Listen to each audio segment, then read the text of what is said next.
Government किसी भी citizen of Pakistan का जहां से चाहे प्रॉपर्टी एक्वायर कर सकती, प्रॉपर्टी का कब्जा ले सकती है। ये बिस्मिल्लाहिर्रहमानिर्रहीम, अस्सलाम वालेकुम रहमतुल्लाहि व बरकातुहू। नाज़रीन, वाजिद बाबा अपने सोशल मीडिया प्लेटफॉर्म के साथ आपकी खिदमत में हाजिर है।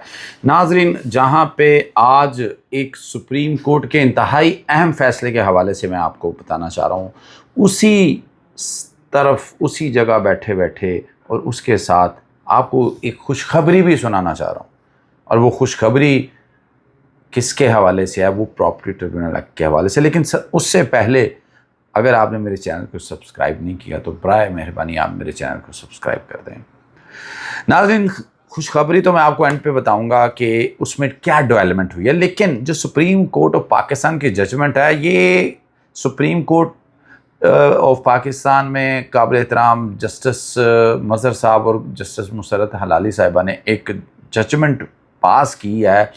वो इस हवाले से है कि गवर्नमेंट किसी भी सिटीजन ऑफ पाकिस्तान का जहां से चाहे प्रॉपर्टी एक्वायर कर सकती, प्रॉपर्टी का कब्जा ले सकती है। ये सबसे अहम बात है इस जजमेंट की।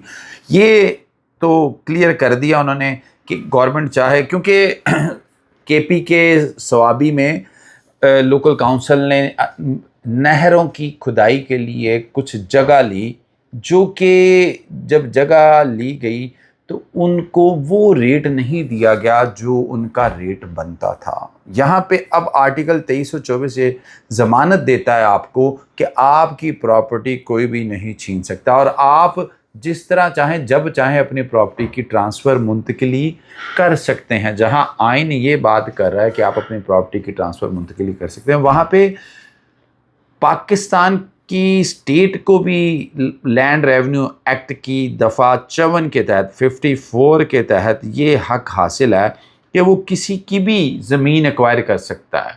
तो यहाँ पे ये मुतअद्दिद सिविल रिविजन थी, सिविल अपील्स थी, माफ़ चाहता हूँ, जिनको सुप्रीम कोर्ट ऑफ पाकिस्तान ने हल किया। लेकिन हल करते हुए जिन नुकात को डिसाइड किया वो इंतहाई अहम है। सबसे पहली बात तो ये कि आप तांबे के बदले तांबा दे सकते हैं और सोने के बदले आप तांबा नहीं दे सकते, सोने के बदले आप सोना देंगे। मीन्स टू से कि अगर जिसकी जगह जितनी वैल्यू की है, जहाँ जितनी उसकी मार्केट वैल्यू है, वो जगह उसको वो वैल्यू मिलनी चाहिए, वो रकम, वो पैसे मिलने चाहिए। नीचे से जब ये डिसाइड किया गया, इनकी वैल्यूशन करके उन्हें पैसे दिए गए, तो वो रेफरी कोर्ट में चले गए, जो कि रेफरी कोर्ट ने इस फैसले को अंडू कर दिया। और जब उसमें एक लोकल कमीशन की रिपोर्ट आई तो लोकल कमीशन की रिपोर्ट में ये कहा गया कि जहाँ पे ये ज़मीन वाक़या है उसके कुर्बो जवार में इस चीज़ का भी ख्याल रखा जाएगा। उसके कुर्बो जवार में बाकायदा तौर पे आबादी है, हॉस्पिटल हैं, स्कूल हैं, और वहाँ पे ज़मीन की कीमत ये नहीं है जो इसको दी जा रही है। वहाँ पे ये मुतअद्दिद सिविल अपील्स हैं और मुतअद्दिद जगह पे इन्होंने एक्वायर करने चाहिए ज़मीन। तो किसी जगह पे 40 से 45 लाख रुपया थी, किसी जगह पे 20 से 25 लाख थी, लेकिन इन्हें जो रकम दी गई वो पीनट्स थी, वो कुछ भी नहीं थी। सुप्रीम कोर्ट ने यहाँ ये डिसाइड कर दिया है कि जब आप किसी की ज़मीन एक्वायर करेंगे तो ऐसा नहीं होगा कि आप जैसे चाहें जितने पैसे चाहें उसको पकड़ाएं और फिर आप वो ज़मीन एक्वायर कर लें।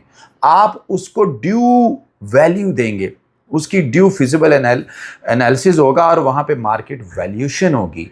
जब मार्केट वैल्यूशन करेंगे तो उस मार्केट वैल्यूशन, उस रेट के तहत आप उनको ये ज़मीन की वैल्यू देंगे, ये पेमेंट अदा करेंगे। ये नहीं होगा कि ज़मीन की वैल्यू 1 करोड़ है तो गवर्नमेंट उठे तो वो उनको 20 लाख 25 लाख दे दे।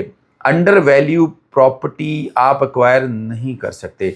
तो यहाँ पे ये एक रूल जो सुप्रीम कोर्ट ने तय किया, ये तो सबसे बड़ा है कि लोगों की जो प्रॉपर्टीज़ हैं, जो जायदाद उन्होंने ख़रीदी होती है और जिसको वो वैल्यू कर रहे होते हैं, गेज कर रहे होते हैं, साल से उनके पास होती है, तो इसमें ये भी तय कर दिया कि जहाँ पे जो कुर्बो जवार में रेट चल रहा होगा उसी रेट पे है। ये इतना दूर नहीं थी प्रॉपर्टी जितना कि कहा जा रहा था कि ये ज़रई ज़मीन है। इवन दो सुप्रीम कोर्ट ने कहा बेशक ज़रई ज़मीन है, लेकिन इसके पास जो मार्केट्स हैं, आबादी है, हॉस्पिटल है, उनको मद्देनज़र रखते हुए, उनकी वैल्यू को मद्देनज़र रखते हुए इसको कोरिलेट किया जाएगा اور اتنی ہی قیمت کی ادائیگی کی جائے گی جتنی وہاں پہ موجود ہے، نہ ہی ڈی سی ریٹ، کیونکہ نارملی جو زمین ایکوائر کی جاتی ہے تو ڈی سی ریٹ کے مطابق پیمنٹ کر دی جاتی ہے، جبکہ ڈی سی ریٹ اور مارکیٹ ویلیو میں زمین آسمان کا فرق ہوتا ہے۔ تو یہ انتہائی اہم رول، جہاں پہ ایک ٹیلی کمیونیکیشن کے حوالے سے بل آیا تھا کہ جب چاہیں جہاں چاہیں جس کی زمین پہ چاہیں جس کے گھر پہ چاہیں آپ جا کے تو ایک کھمبا لگا دیں گے اور زمین ایکوائر کر لیں گے، وہاں پہ سپریم کورٹ نے یہ بھی طے کر دیا کہ آپ ایسا نہیں ہے کہ کہیں شہر کے ہب کے اندر آپ زمین لیں اور اس کی مارکیٹ ویلیو 15 کروڑ تو آپ آ کے 5 کروڑ پکڑائیں تو آپ ان سے زمین چھین لیں، قبضہ چھین لیں گے، ایسا نہیں ہوگا۔ تو اب یہ کلیئر کر دیا سپریم کورٹ آف پاکستان نے کہ اس کی ایون دو کہ اس چیز کا بھی خیال رکھا جائے گا کہ اگر یہ پینڈنسی کے دوران زمین کی قیمت بڑھ جاتی ہے تو اس کو بھی کنسیڈر کیا جائے گا اور اس کو بھی کیلکولیٹ کر کے زمین کی ویلیو میں ڈالا جائے گا۔ دوسری میں نے آپ کو کہا تھا ایک خوشخبری دوں گا، وہ یہ ہے کہ آج لاہور ہائی کورٹ نے ایک آفس آرڈر جاری کر دیا تمام ڈسٹرکٹ ججز کو،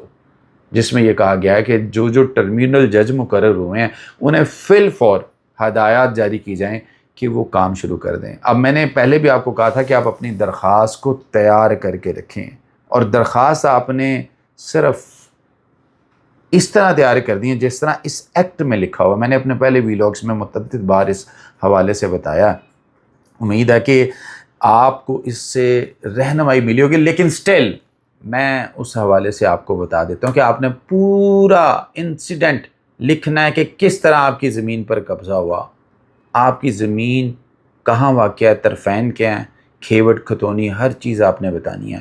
ان لوگوں کے نام بتانے ہیں جن لوگوں نے آپ کی زمین پر قبضہ کیا، مبینہ طور پہ جو لوگ ہیں جن کے نام آپ کو نہیں پتہ آپ نامعلوم میں ڈال دیں۔